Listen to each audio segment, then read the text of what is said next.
नमस्कार कुसुम। नमस्कार। आप आपको हमारे ग्रुप में सब बहुत प्यार से गुरु माँ के नाम से बुलाते हैं। आप स्कूल में ही थी, तब से ही आपके सारे फ्रेंड्स अपनी दिल की बात बड़ी आसानी से आपको कह देते हैं। आप में एक ये कुदरती क्षमता है कि आप शांत स्वभाव की हैं और इधर की बात उधर कभी नहीं करती। इसलिए सब अपनी दिल की बात बेफिक्री से आपसे कह देते हैं। इसके अलावा आपकी जर्नी बहुत ही प्रेरणादायक रही है। जो लोग आपको नहीं जानते हैं, प्लीज आप उनके लिए अपने आप को इंट्रोड्यूस करिए। नमस्कार मैम। मेरा नाम कुसुम है। मैं फिजिकली हैंडीकैप्ड हूँ और मैं शुरू से मतलब 5 साल के बाद मुझे ऐसी प्रॉब्लम हुई। मैं जन्म से नहीं है मेरे साथ ऐसे प्रॉब्लम। और जर्नी बहुत डिफ़िकल्ट रही है शुरू से अभी तक। अब तो ठीक है, तो शुरू से बहुत ज़्यादा स्ट्रगल किया है। स्कूल में, घर में बहुत ज़्यादा हुआ है। स्कूल्स में बहुत ज़्यादा भी क्या स्कूल, क्योंकि स्कूल में एडमिशन नहीं मिलता था मुझे पहले तो। उसकी बहुत मुश्किल से एडमिशन मिला मुझे, बहुत प्रॉब्लम्स वो करनी पड़ी मेरे को स्कूल में पढ़ने के लिए। मतलब आज तक अब इतना इतना किस्मत हो, इतनी अच्छी किस्मत है कि आज कम से कम पढ़ी लिखी हूँ, सबको समझ सकती हूँ, सबकी प्रॉब्लम समझ सकती हूँ, इसलिए सब अच्छा मानते हैं। कुसुम, थोड़ा सा हमें बताइए। आपने कहा कि जन्म से आपको ये प्रॉब्लम नहीं थी, तो जब आपके घर वालों को ये प्रॉब्लम पता चली, घर में क्या हुआ, सबके रिएक्शंस कैसे थे, और स्कूल जाना आपके लिए इतना मुश्किल क्यों हुआ? क्या प्रॉब्लम्स आपने फेस की? मैम, मैं 5 साल के तक थी, मैं बिल्कुल ठीक थी। तो उसके बाद में धीरे-धीरे फ़ीवर सब कुछ हुआ मेरे को, मतलब मेडिसिन मुझे गलत रिएक्शन कर गई।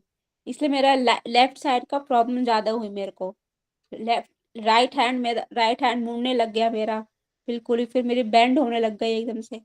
तो धीरे-धीरे दिक्कत बढ़ती गई। मेरी मम्मी ने पूरा चेकअप कराया दोबारा, ऐसे क्यों हो रहा है?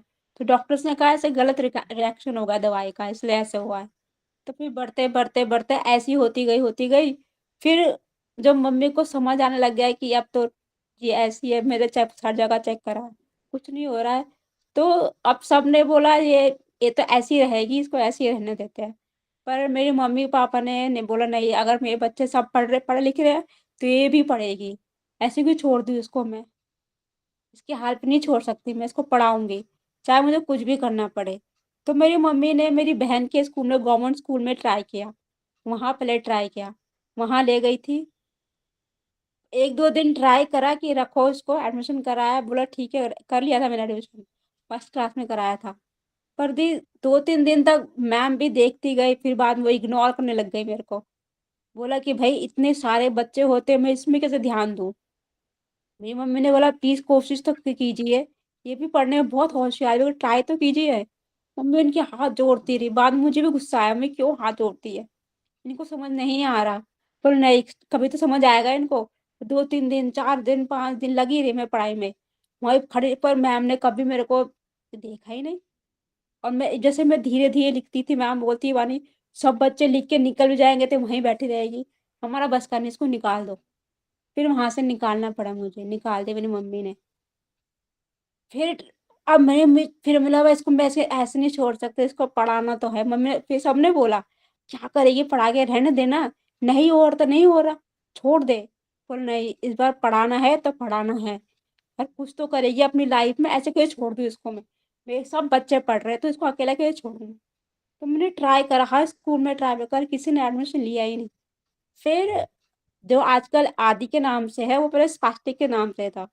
वहाँ जाके ट्राई करा, वहाँ पे देखा मम्मी ने, यहाँ पे तो बच्चे सेम ऐसी है, फिजिकल हैंडीकैप है सबके साथ। मतलब ट्राई करते अगर इसमें एडमिशन हो जाए तो फिर ट्राई करा। वहाँ जाके उन्होंने बोला कि टेस्ट वेस्ट लिए कि होशियार है, पढ़ने में नहीं है। तब देखा उन्होंने कि है, होशियार तो है पढ़ने में। फिर मम्मी को पूछा, कि तुमने पहले ट्राई करा है? मम्मी ने बोला हाँ ट्राई किया है गवर्नमेंट स्कूल में, पर नहीं हुआ वहाँ पे। इससे कोई बात तक नहीं करता, ना टीचर्स देखती है इसको। तो वहीं पे मैंने अपनी क्लास मतलब फर्स्ट सेकंड सब वहीं पे करी, 10th तक वहीं करी। दोस्ती भी वहीं पे हुई, टीचर्स भी वहाँ पे बहुत अच्छे थे दी, सबके सब बहुत अच्छे थे वहाँ, हेल्पर्स भी ड्राइवर्स भी। वहीं से टीचर्स ने भी सिखाया कि भाई अगर देखो, हमारी मैम थी बीरा मित्रा, वो हमेशा से बोलती थी कि स्पून फीडिंग की आदत मत डालो, जितना हो सके खुद करो। क्यों किसी की आदत डालने की, वो आएगा तुम्हें खिलाएगा, वो कुछ करेगा। कम से कम जितना कर सकते हो उतना करना सीखो, आगे जाके ये मुसीबत तुम्हें आएगी तो कम से कम वो टैकल तो कर सकोगे। बैठे के रहोगे तो नहीं, हाँ मुझे नहीं आ रहा, मुझे नहीं आ रहा, कोई करेगा तो अच्छी बात है। स्पून फीडिंग की आदत मत डालना कभी भी, हमेशा कहती थी। और वो आज तक मुझे वो बात याद रहती है। और वहीं से सीखा मैंने कि सॉरी बोलना है, थैंक यू बोलना है, प्लीज बोलना है। जो तुम्हारे लिए कुछ कर रहा है तो प्लीज थैंक यू तो बोलो प्लीज। तो वहीं से मेरी आदत पड़ी है थैंक यू प्लीज सबको बोलने की। ऐसे करके वहीं से आदत पड़ी, फिर वहां से हमने 10th पास करके निकल गई। हमारे टीचर्स भी चेंज हो गए वहां से, फिर हम फादर एंगल चले गए, वहां चले गए, शिफ्ट हो गए। अब यहाँ पे क्या था, आदि में सब प्रोटेक्टिव था, सब केयर करते थे हमारी। भाई तुम गिरोगे तो हम पकड़ लेंगे, हमें गिरने नहीं देते थे, पकड़ के रखते थे, कहीं तुम बीमार हो देखते थे। अब वहां क्या हुआ, हम वहां सबके साथ गए, नॉर्मल बच्चों के साथ सबके साथ गए। पर वहां बच्चों ने एक दो दिन इग्नोर किया, हमको देखते नहीं थे, बात नहीं करते थे, हम ही सब अपने में रहते थे। वहां कोई हेल्प टीचर्स भी नहीं पूछती थी हमको।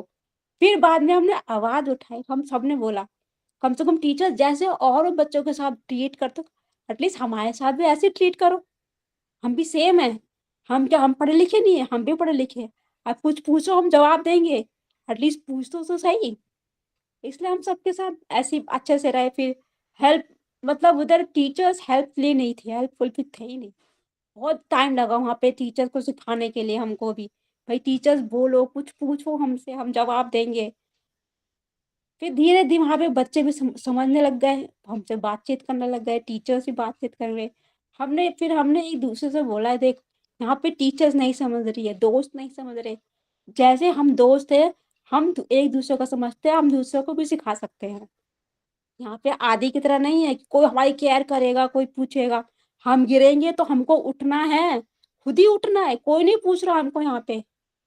तो वहां जाके बहुत कुछ सीखा दी, बहुत कुछ सीखा वहां जाके। इतना कुछ सीख लेना, अब आदत से पड़ गया, अब अभी सीखना है हमें, सीखना तो अब खुद ही है।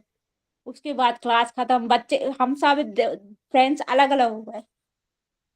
फिर इसके बाद ट्वेल्थ, जैसी ट्वेल्थ का रिजल्ट के बाद मेरी सर्जरी हुई थी, फिर मेरी स्पाइन सर्जरी हुई थी। 2 महीने में हॉस्पिटल में एडमिट रही। फिर उसके बाद मैंने सोचा कि मुझे ना बीए साइकोलॉजी करना है। साइकोलॉजी का मैंने एडमिशन भी लिया था, कॉलेज के एग्जाम देने में गई थी, पर मेरे को बैठने नहीं पाई, वहाँ बैठ ही नहीं पाई एग्जाम देने के लिए, कमर दर्द होने लग गई मेरी। फिर उसमें मैं वापस बेड में ही आ गई, मुझे परेशानी होने लग गई, इसलिए मैंने ग्रेजुएशन पूरी नहीं कर पाई।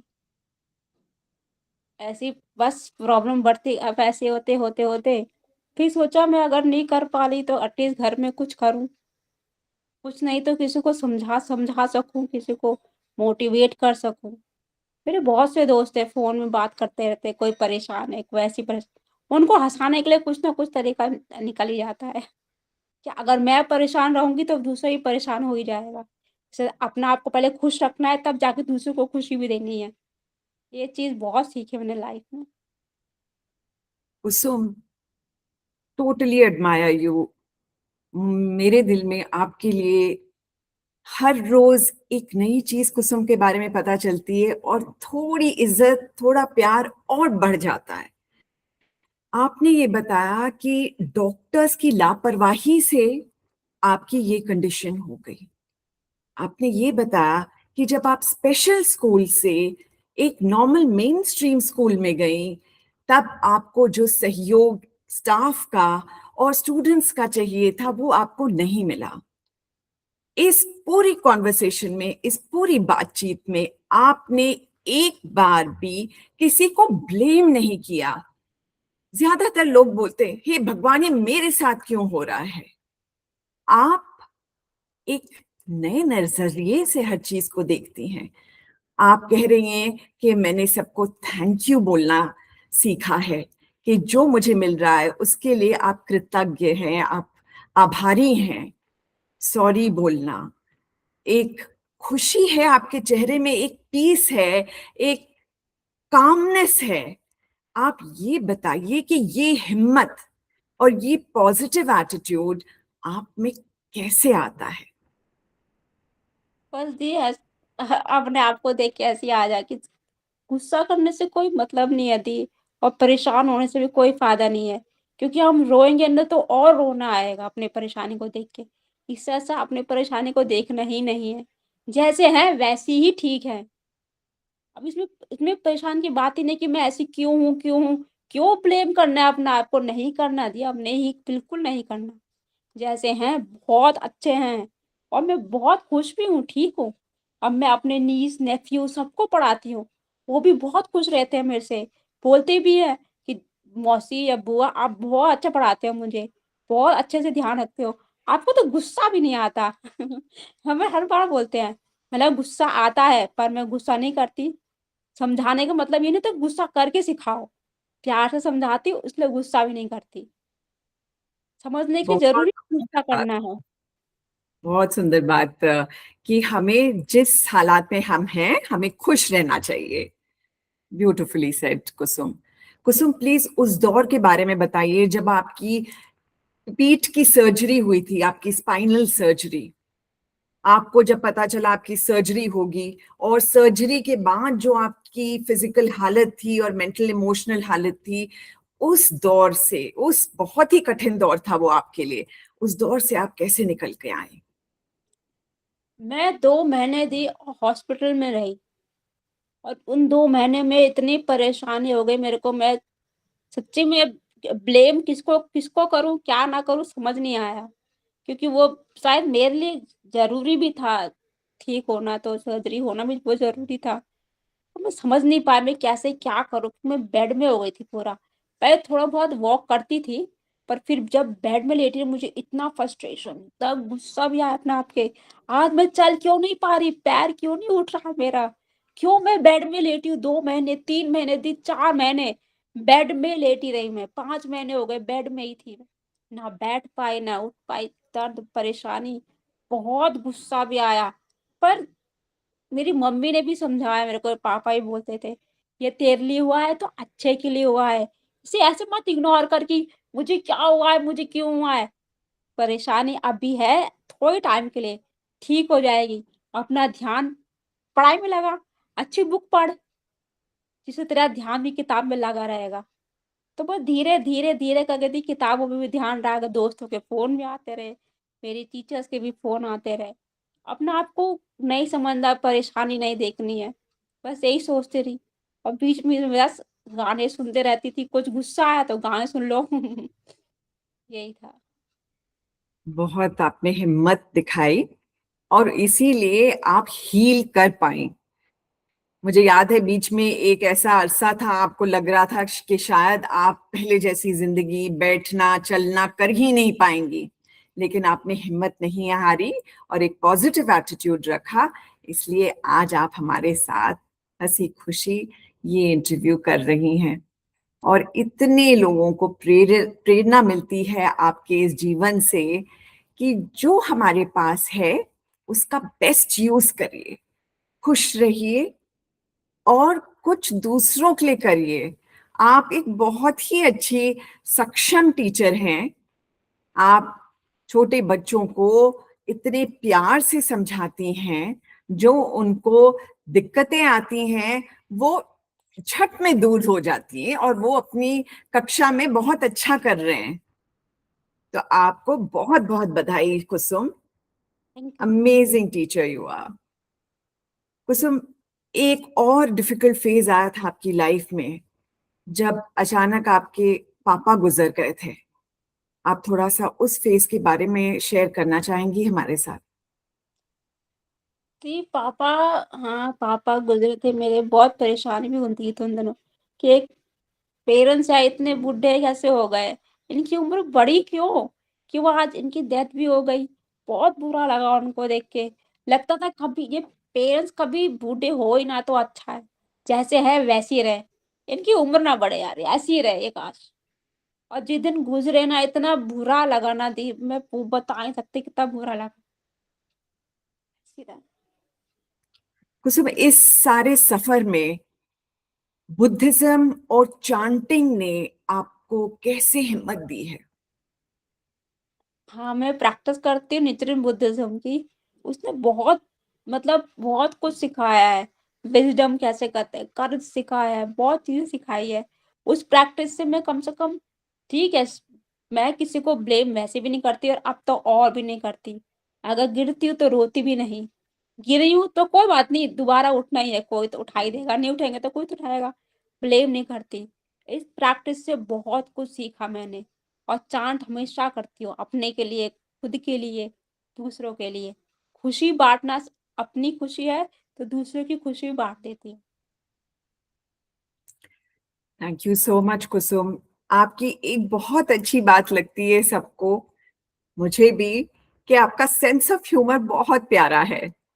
तो कितनी भी सीरियस सिचुएशन हो, कुछ प्यारी सी बात कुसुम कहती है और जो सीरियसनेस होती है वो सब पिघल जाती है। चाहे आपका कोई दोस्त हॉस्पिटल में हो या कोई बहुत सैड हो, सबकी मुस्कुराहट का राज एक ही है, कुसुम से कर लो बात। आप हमारे दर्शकों से जो दुनिया भर से आपको देख रहे हैं, क्या कहना चाहेंगी? मैं कहना चाहती हूँ कि अगर परेशानी है तो प्लीज़ उसे परेशानी को बैठ के रो मत। वो कभी आज है तो कल नहीं होगी परेशानी। अगर ज़्यादा है तो उसको बैठ के रो मत कि आज है, क्यों है, क्या है? मत सोचो। इसको आगे बढ़ो, कुछ और नया सोचो। वो चीज़ तो है, रहने दीजिए। आगे तो बढ़ो कम से कम सोच के कि मुझे कुछ करना है। कुछ नहीं तो दूसरों के लिए, खुशी के लिए कर लो। अपनी खुशी नहीं देखी तो दूसरी खुशी करो। कम से कम आपको देख के दूसरा तो इंस्पायर होगा कि हाँ, ये कुछ कर रहा है, कुछ कर रही है, तो कुछ करके दिखाओ। तो प्लीज़ रोना मत अपनी प्रॉब्लम को देख के।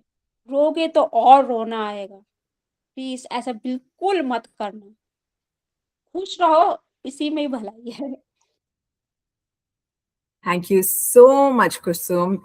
God bless you. ये बात मुझे बहुत प्यारी लगी।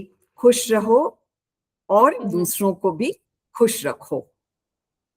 Wish you all the best. God bless you. मेरा ढेर सारा प्यार आपको और ढेर सारी शुभकामनाएं। Thank you very much.